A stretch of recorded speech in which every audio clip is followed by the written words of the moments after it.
The more I get older, I can't help but reminisce on the past. I was born in the 90s, so my birthday is 1992, and I I have fond memories of growing up in the 90s, and of course even through the 2000s. Um, a thought as I was laying in bed rather, a thought had just creeped into my mind, which happens often around this time of year, especially with October, and I start to look back at memories from when I was a kid, and around fall, spending time with my brothers and getting ready for Halloween, and just that overall feeling of Halloween. Going to school and putting on your costumes, and I don't know. Here in Canada, we had those UNICEF boxes where you would go door to door when you were obviously trick or treating, and they would put coins in your box.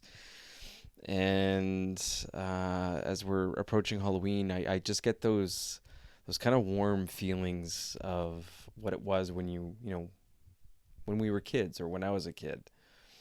And I couldn't help but really think about how us millennials, we are seriously just like, kind of in very two different worlds now today. And how the world that we knew just doesn't exist anymore. And I feel like for the most part, there's a lot of millennials that feel this way, where they feel kind of torn. There's kind of like an identity thing going on, where they're just like, you knew what the world was before technology, and we're where we're at now. And people, including myself, kind of are, at least millennials, are just wanting to get back to how life used to be. And we were there at the birth of consumer technology, right? With home computers and video game consoles and the rise of the internet and the powers of the internet. I mean, I grew up with my early days with the internet was MSN, which I loved. Oh man, I remember coming home from school, jumping on MSN and being able to talk to your friends and like change your username, uh, and the all the emojis, and the new message sound when someone would log in, and it was nice to be able to have that access to being able to talk to your friends and continue talking after school. And then MSN being just a chat, that went off into, at the time, MySpace, which was really cool. You could have your MySpace page, which you could customize. MySpace even actually allowed you to, like access the, I think it was, if I'm not a coder, but like the HTML code, and be able to change your overall interface, and it was pretty wicked. And you could put music, and it was really like a staple of your personality, the way that you designed your MySpace. It really defined you, especially at that time, what your interests were and your music tastes and whatnot. And it was pretty cool. And then of course Facebook, and then the iPhone came out in 2007. No app store, but it was like around 2008, 2009. The app store came out, and then we had Facebook and games and Instagram and Twitter, and it was so cool to be able to have that on the go. And but as we've gotten older, and we're seeing how life is now, you know, it's like it's too much, where it's just consumption. Whereas when we were growing up, every year there was something new coming out. It felt exciting. There was, new possibilities to technology and the advancements of said technology. And I remember, when a new console would come out, or, new PC components. My brother was a huge PC guy, and it was like just advancement after advancement, and it was just so freaking cool to be a part of that. And I remember getting excited about the new iPhone every year, or what have you, and being so embedded in that. Um, it felt like back then, not only, yes, technology was bringing us closer together, outside of work, and being able to stay in touch with friends and family from across the globe, or whatever. But there was something about that time period, being a millennial, where we were just, more connected. There was a sense of belonging. We were, going after school, maybe on a Friday night, to Blockbuster, and we'd spend an hour just going up the aisles looking at the new releases, not knowing if it was good or not. You wouldn't have the ability to just go on your phone and just look up reviews and Rotten Tomatoes scores and what people were saying. You would rent it even if it was the biggest dumpster fire. You get some licorice and some popcorn. You go home, pop it in. You'd be your own critic. At the end of the night, you'd be like, wow, that was a piece of shit. But it was still enjoyable. It made it that experience. It made it a cinematic adventure, and it made it fun. Or getting on our bikes to go to our friend's house and watching movies or playing board games. We actually, I mean, even me, we called our friends, even during that time with technology. We still picked up the phone, and these are the days where we had minutes on our cell phones, where you had to use the landline, and your parents would pick up and be like, I need the phone. How long have you been on the phone for? 2 hours. People are just calling the house, and you're just like, nope, denying it, or they wouldn't ring, and it was, just a period where, like, it just felt real. It felt like we were actually connected with one another. We say we're connected today, but I feel like we were more connected then than we are today. And now everything's about convenience and algorithms and endless scrolling and pretending to be things that we're not, and opinions and anger and frustration. And we're, in a world today where, things like sex are openly expressed freely with the use of platforms like OnlyFans, and everything has just become open market. And the young are being exploited. Businesses are exploiting people. Everyone's just kind of like a walking advertisement today, an influencer of some sort, selling some product or service, being an entrepreneur. And I just, I feel like we've traded real connections with people for immediate gratification, for the dopamine. And look, some of you might not understand this, especially if you're growing up in a time period completely, different than mine. This video is specifically for the millennials out there that were born in a time period where we were able to see the birth of technology and where we're at today. But in a way, it's almost kind of like a prison. It's almost like this torture where you knew what life was like before, but you can never get back to it. You have to let it die. And you can live with that thought of what life was. And I get it, that, we all have to move forward in life. Life does not wait for nobody. And I'm sure the generations before said the same thing. Maybe my grandparents said the same thing. But, back then, technology was advancing at a very slow rate. And there would be little things. Maybe music trends were changing. And, our grandparents would be like, you're listening to that garbage? This is rotten music. This is going to rot your brain. Things like that.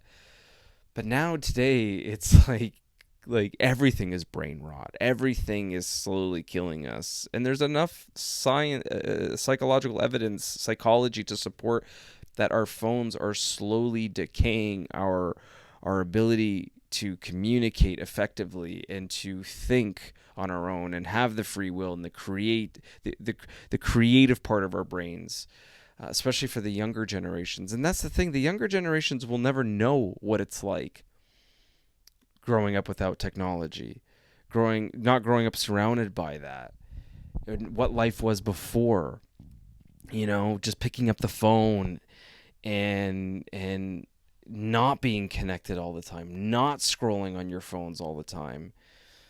And it's times like this, around this time of year, where I just get that. I don't know why October always gives me like this 90s feel.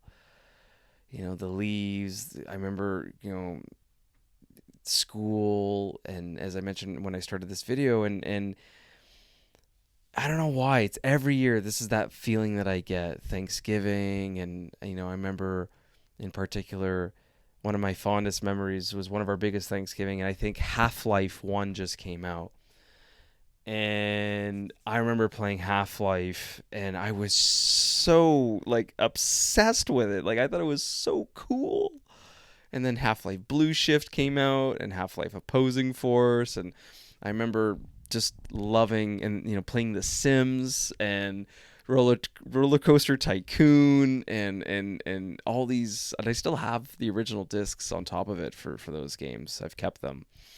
And I just get so nostalgic. I reminisce a lot. I reminisce, and sometimes I wish I didn't know what life was like before, because it's kind of like this. Like I said, it's like a prison. It's like this. How good it was, but there's nothing you can do to get back there. Really, in reality, I mean, yeah, you can kind of become a hermit and go live somewhere off the beaten path and live like as if you were in the 90s. Sure, you could do that if you wanted to, but it won't hit the same. It's not the same. That's not where we're at anymore. And I just feel like we're the bridge generation. We were born analog and raised digital, and now we're here. Now we're like, wow, okay, like, is this wow? I don't really like this. There's something, I find we're seeing a big trend. Like, I'm a physical media collector, and there's some trends of people going back and getting VHS players, and even I think it's please correct me on this, but I think it's Universal or Paramount. I'm not sure. American Psycho, for their anniversary, they're actually putting out a special edition Psycho collection, and I'll show an image right here of what this looks like. And there's like a Blockbuster card, and it's so cool. It's so cool, and obviously companies know that we've all grown up now, and they're cashing in on this nostalgia. We're seeing that in cinema like crazy lately, with a lot of reboots and not letting franchises die, like Jurassic Park, looking at you, and just rehashing the same stuff because the kids that were watching it are now grown up, and companies and Hollywood needs that audience, right? And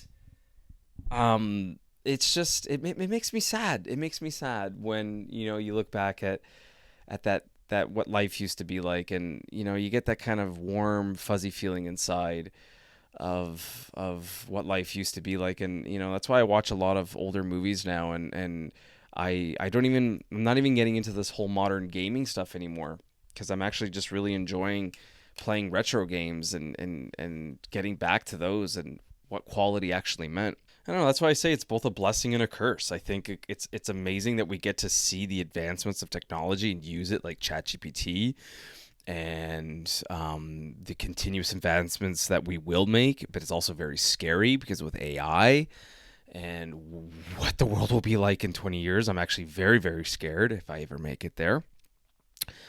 But the curse of, like I said, not being able to go back. That you got to live with that memory. I got to live with the memory of the past. What's the expression? Like, I got to live with the memory of the past longer than I actually was there.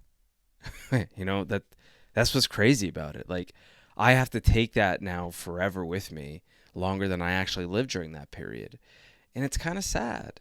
Um, but I hold those memories very dear to me. And, I have a lot of old family videos that I've transferred over from tape to HD on a hard disk now, or an SSD, which is great. And that took me months to do. But I'm grateful that I was able to do it because I can look back now like this, and it's great. But I don't know. Again, I just find with technology, um, I find myself wanting to retreat a lot and just disconnect and live slower. I talked about this in one of my other videos, deleting social media and living my life with more intention, and to start doing things for me and not letting the world dictate how I feel or where I want my life to go or what I should be doing or how I should think, how I should act. Because I feel like a lot of us are living our lives based off of, other people, what they're doing. And maybe that's not applicable to you, but again, I feel like if you're on my channel and you found these videos, we kind of share some similar traits, or we share some similar ideologies. So, if this doesn't resonate with you, then, why are you still watching? um, so, maybe we can't go back. But we bring the pieces with us, and I will hold on to these memories close to my heart. Like I'm gonna nerd out here for a little bit, but like I was a huge Bond fan growing up. I grew up with Pierce Brosnan, and I loved the Pierce Brosnan era. And then of course I started watching all the old ones with Sean Connery and Roger Moore, Timothy Dalton, George Lazenby, so on and so forth. And I loved playing like those Bond games that came out in the 2000s. They were so campy, but so like, why do you think GoldenEye is still recognized as one of the best video games to date? GoldenEye, Nightfire, Agent Under Fire. I have such fond memories of playing these games, and they were just so iconic, and they just felt so like they didn't take themselves too seriously. And I feel like everything in this world today is just so serious.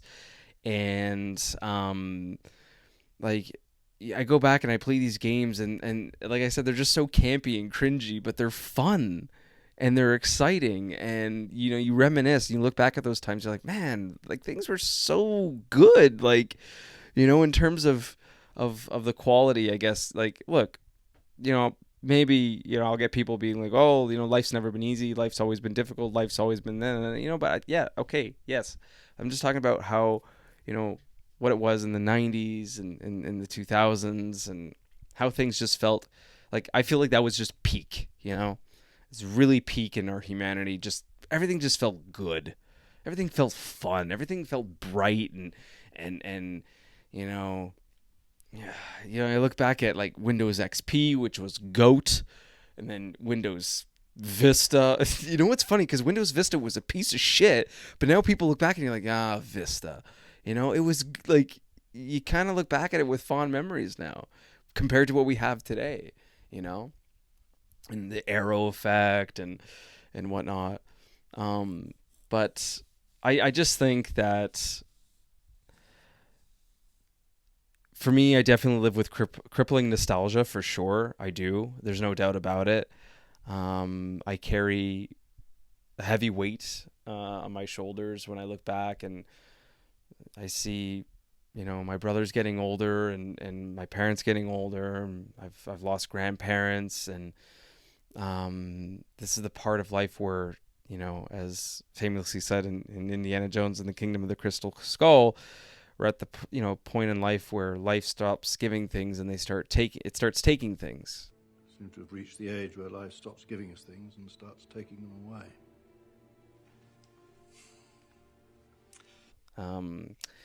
And I feel that,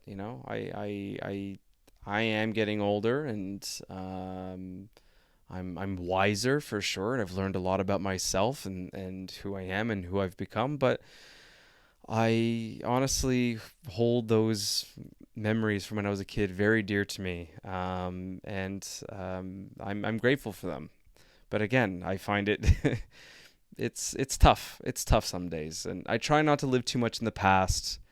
But it's a world now that's just completely out of reach, and you and I will be the only ones that understand what that was like. You can show someone, but they'll never really truly know what it was like. And in a way, it's kind of like when our parents, like they grew up in the 60s and 70s, like 90s kids would never know what it was like growing up in the 60s and the 70s. You can see it, we can visualize it through art and media. But I feel like even for us 90s babies, we can kind of compare or at least bring some similar elements and say, okay, yeah, like, yes, technology has advanced, but we can kind of almost see what life was like in the at least in the 70s and 80s, because very similar. Just I would say pop culture advanced a lot and changed a lot of our trends and our way of being, but for the most part, everything stayed relatively the same. And then the 90s, and then 2000s, and then later 2000s, everything just kind of became bland.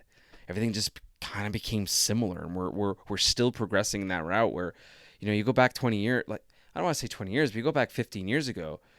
Sorry to say, but things 15 years ago don't feel that much different than they are today. Yeah, sure, we have little advancements. Our iPhones are bigger, and we got AI, Chat GPT, and stuff like that. But for the most part, 15 years ago to today, it's everything just feels like incremental. It doesn't feel as earth shattering as it was before. And anyway, I'll end this video here, but I think if this is something that you felt or you are feeling this way, I don't know. I call a friend, go outside, live more offline. If you aren't already doing so, um, the world doesn't know time. The world doesn't know, you know, Chat GPT and iPhones.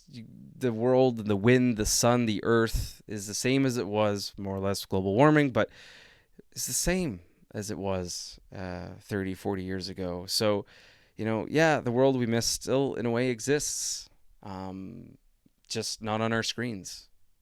Go and disconnect for a little bit and get in touch with yourself and life before. I think that's something that we can do that helps. But we can't live too much in the past. But we can take a little bit of it forward. But again, I could talk about this for for days, and yeah, I'd love to hear from you. How are you dealing with the world today? And do you suffer from nostalgia? And yeah, I'd love to hear from you. What you were born in, and yeah.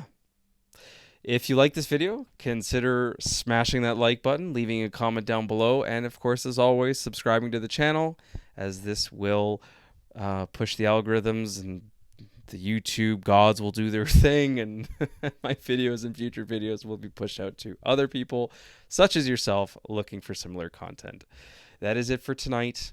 It is 1 o'clock in the morning on, well, now Monday morning. I work tomorrow. I just felt the need to get this video out. So thanks again. Take care. All the best. Have a great night.